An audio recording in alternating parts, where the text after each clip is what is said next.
क्या आप जानते हैं, पूरे 14 साल के वनवास में लक्ष्मण ने एक सेकंड भी नींद नहीं ली। और इससे भी बड़ी बात, उनकी नींद को पूरा करने के लिए कोई और 14 साल तक लगातार सोता रहा। कौन था वो? आप हैरान रह जाएंगे। वनवास की पहली रात थी। भगवान राम और सीता गहरी नींद में थे, लेकिन लक्ष्मण की आंखें जाग रही थी। उन्हें लगा, यदि मैं सो जाऊं तो जंगल के खतरे मेरे भैया और भाभी को नुकसान पहुंचा सकते हैं। इसी समय निशाचर देवी निद्रा अवतरित हुई।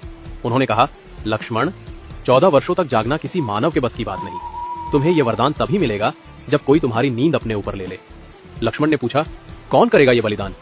निद्रा मुस्कुराई, तुम शेषनाग के अवतार हो और तुम्हारी पत्नी उर्मिला लक्ष्मी का स्वरूप, वो ही तुम्हारे हिस्से की नींद सो सकती है। उसी रात उर्मिला सो गई, लेकिन ये नींद सामान्य नहीं थी। ये लक्ष्मण की 14 साल की नींद थी।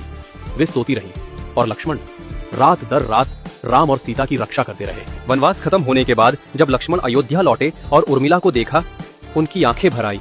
उर्मिला ने आंखें खोली और 14 साल बाद पहली बार मुस्कुराई। लक्ष्मण ने कहा, तुम्हारे इस त्याग के बिना मैं इस धर्म को निभा ही नहीं पाता।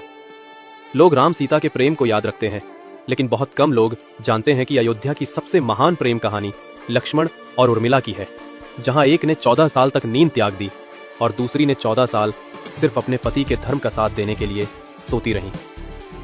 ये कहानी हमें सिखाती है, सच्चा त्याग बिना शोर के किया जाता है। जय श्री राम।